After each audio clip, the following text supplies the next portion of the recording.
ઓમ શ્રી ગણેશાય નમઃ. જય શ્રી કૃષ્ણ મિત્રો. આજે આપણે પંચ કેદાર અને પાપ મુક્તિની કથા સાંભળીશું. ઓમ નમઃ શિવાય. ખૂબ જ પવિત્ર પાવન કથા છે મિત્રો. ભગવાન કેદારનાથની આ કથા છે, તો પૂરા ધ્યાનથી સાંભળજો, હૃદયથી સાંભળજો અને બીજાને પણ આ વાર્તા શેર કરજો અને વિડીયો લાઈક કરજો. આ ચેનલને સબસ્ક્રાઈબ પણ જરૂર કરી દેજો. આજે આપણે જાણીએ પંચ કેદારની કથા. મહાભારતનું યુદ્ધ સમાપ્ત થઈ જ રહ્યું હતું એટલે યુધિષ્ઠિર એમના 4 ભાઈઓ સાથે શ્રી કૃષ્ણને મળવા ગયા. તો શ્રી કૃષ્ણ બોલ્યા, ખૂબ ખૂબ શુભકામના ધર્મરાજ યુધિષ્ઠિર, તમને આજે અધર્મ પર ધર્મની જીત થઈ છે. તો ધર્મરાજ યુધિષ્ઠિર બોલ્યા, માધવ, તમારી સહાયતા વિના અમારો વિજય અસંભવ હતો. તો શ્રી કૃષ્ણ ભગવાન કહે છે કે મારું કામ તો માત્ર તમને રસ્તો બતાવવાનું હતું, એ રસ્તા પર ચાલવાનું એ તો તમારા બધા પર નિર્ભર કરતું હતું. 5 પાંડવ શ્રી કૃષ્ણની વાત સાંભળી રહ્યા હતા અને એ બહુ દુઃખી લાગી રહ્યા હતા પાંડવ. તો શ્રી કૃષ્ણ બોલ્યા કે તમે બધા આટલા ચિંતામાં કેમ છો? શું થયું? યુધિષ્ઠિર બોલ્યા, હે દેવકી નંદન, અમે અમારા જ ભાઈઓની હત્યા કરી છે અને અમને બધાને એ વાતનું ખૂબ જ દુઃખ છે, ખેદ છે. બધા પાંડવો બોલ્યા, હા માધવ, હવે તમે જ અમને કોઈ ઉપાય બતાવો કે અમે આ ભાઈઓની હત્યા અમે કરી છે, તો એ પાપથી અમે કેવી રીતે મુક્તિ મેળવી શકીએ? શ્રી કૃષ્ણ ભગવાન બોલ્યા, અચ્છા, આ વાતની ચિંતા છે તમને? તમારે બધાએ આના માટે મહાદેવ પાસે જવું પડશે. એક મહાદેવ જ તમને ભાદ્ર હત્યાથી એટલે કે ભાઈની હત્યાઓમાંથી એ પાપથી મુક્તિ અપાવી શકે છે. પરંતુ આમ કહીને શ્રી કૃષ્ણ ભગવાન બોલતા અટકી ગયા. તો ધર્મરાજ યુધિષ્ઠિર બોલ્યા, પરંતુ શું માધવ? એટલે શ્રી કૃષ્ણ ભગવાન કહે છે, ચિંતામાં પડી ગયા થોડી વાર અને શ્રી કૃષ્ણ બોલ્યા, પરંતુ મહાદેવ તો તમારા બધાથી અત્યંત દુઃખી છે, બહુ જ નારાજ છે તમારાથી. તો ભીમ બોલ્યા કે માધવ, તમે ચિંતા ના કરો, મહાદેવ અમારાથી ભલે ને ગમે તેટલા નારાજ હોય, પણ અમે 5 મહાદેવના દર્શન કરીને જ હસ્તિનાપુર જઈશું. પછી યુધિષ્ઠિર પણ બોલ્યા, હા માધવ, તમે ચિંતા ન કરો, અમે વિશ્વનાથના દર્શન કરવા માટે કાશી પ્રસ્થાન કરીશું. પછી યુધિષ્ઠિર શ્રી કૃષ્ણ સામે હાથ જોડીને પ્રણામ કરે છે અને ભગવાન શ્રી કૃષ્ણ કલ્યાણ થાઓ આવા આશીર્વાદ આપે છે. પછી 5 પાંડવો 5 ભાઈઓ કાશી જવા માટે નીકળી ગયા અને થોડા જ દિવસોમાં કાશી પહોંચી ગયા. કાશી પહોંચ્યા બાદ તેમને ત્યાં શિવજી ન મળ્યા. તો 5 ભાઈઓ બહુ ચિંતામાં પડ્યા, બહુ દુઃખી થયા અને બોલ્યા કે અહીં તો શિવજી નથી. તો ધર્મરાજ યુધિષ્ઠિર કહે છે, અર્જુન, મહાદેવ આપણાથી ખૂબ જ નારાજ છે, આપણને એ દર્શન નથી આપવા માંગતા. અર્જુન બોલે, અરે હવે આપણે શું કરીશું?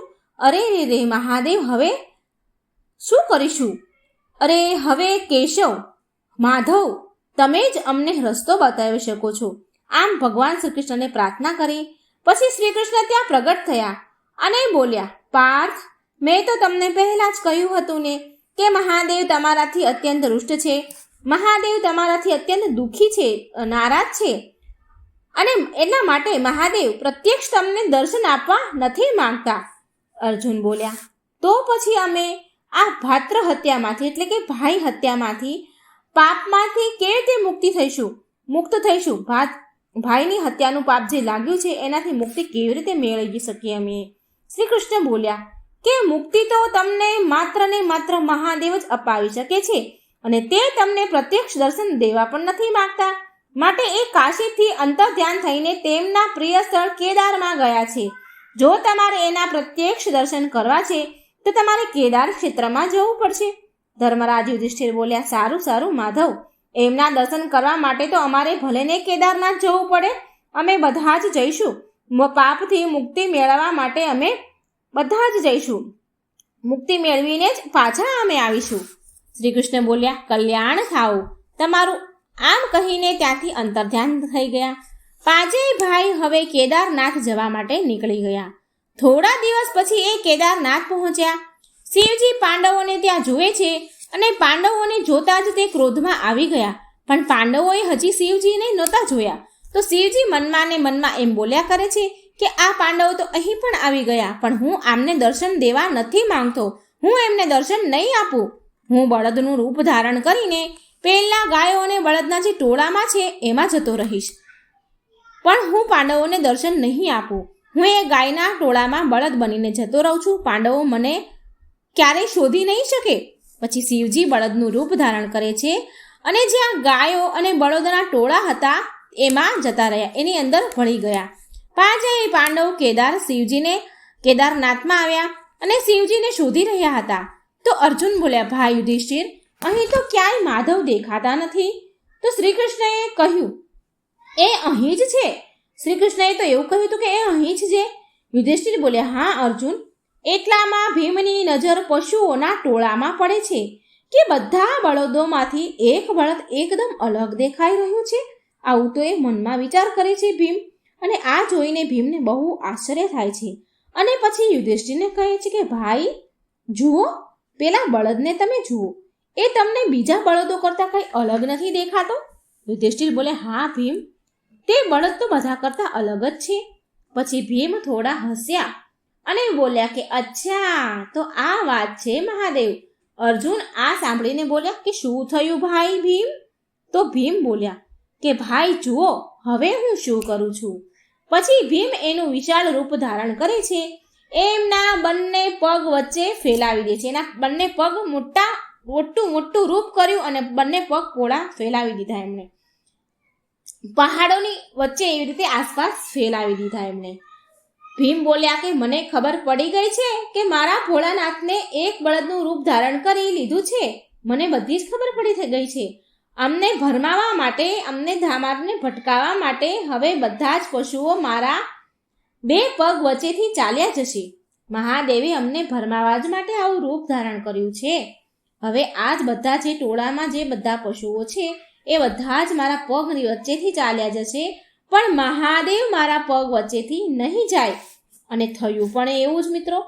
બાકી બધા ગાય બળદ ભીમના પગ નીચેથી નીકળી ગયા, કારણ કે ભીમે તો બહુ વિશાળ રૂપ ધારણ કર્યું હતું. તો એ બધા જ પશુઓ એના પગ નીચેથી નીકળી ગયા. માત્ર એક જ બળદ બાકી રહી ગયો, જે બધાથી અલગ દેખાતું હતું. આ જોઈને પાંચેય પાંડવોએ પણ શિવજીને ઓળખી લીધા. હવે શિવજી બળદ રૂપમાં ત્યાં ધરતીમાં અંતર્ધ્યાન થવા લાગ્યા. ધીમે ધીમે અંતર્ધ્યાન એ જમીનની અંદર જવા લાગ્યા. ભીમે તરત જ બળદના ઉપરના પીઠનો ભાગ પકડી લીધો. ઉપરનું જે પીઠ હોય એમની બળદની એ પકડી લીધી. એટલે મહાદેવ બોલ્યા, અરે હવે તો મારે આ પાંડવો સામે પ્રગટ થવું જ પડશે. પછી શિવજી એના વાસ્તવિક રૂપમાં આવ્યા અને ભીમે તેના અસલ રૂપમાં આવી ગયો, એટલે કે જે વિશાળ રૂપ લીધું હતું પછી એ સામાન્ય રૂપમાં આવી ગયા. અને પાંચેય પાંડવો શિવજી સામે નતમસ્તક માથું ઝુકાવીને ઊભા રહી ગયા.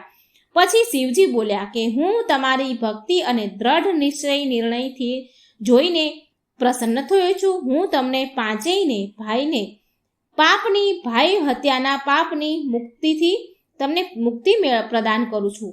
તમને મુક્તિ આપું છું ભદ્ર હત્યાથી. એટલે યુધિષ્ઠિર બોલ્યા કે તમને કોટી કોટી વંદન મહાદેવ. તમારા પ્રત્યક્ષ દર્શન મેળવીને અને ભાઈ હત્યાના પાપથી મુક્તિ મેળવીને અમે પાંડવો ધન્ય થઈ ગયા.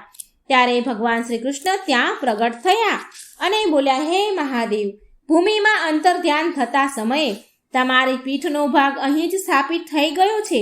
માટે યુગો યુગો સુધી તમે અહીં કેદારનાથના રૂપમાં પૂજાશો. તમારું ધડના ઉપરનો ભાગ કાઠમાંડુમાં પ્રગટ થયો, માટે તમે ત્યાંના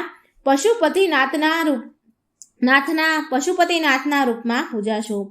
આવી રીતે જ્યાં તમારી પૂજાઓ પ્રગટ થઈ છે ત્યાં તમે તુમનાથના રૂપમાં પૂજાશો. જ્યાં તમારું મુખ પ્રગટ થયું છે ત્યાં રુદ્રનાથના રૂપમાં પૂજાશો. અને જ્યાં તમારી જટા પ્રગટ થઈ છે ત્યાં કલ્પેશ્વરના નામથી તમે પૂજાશો. જ્યાં તમારી નાભી પ્રગટ થઈ છે ત્યાં તમે મહેશ્વરના રૂપમાં પૂજાશો. તો આ કારણથી આ ચારેય સ્થાનના શહેર શ્રી કેદારનાથને પંચ કેદાર પણ કહેવાય છે. તો મિત્રો આ હતી પંચ કેદારની કથા. જય શ્રી કૃષ્ણ. રાધે રાધે. થેન્ક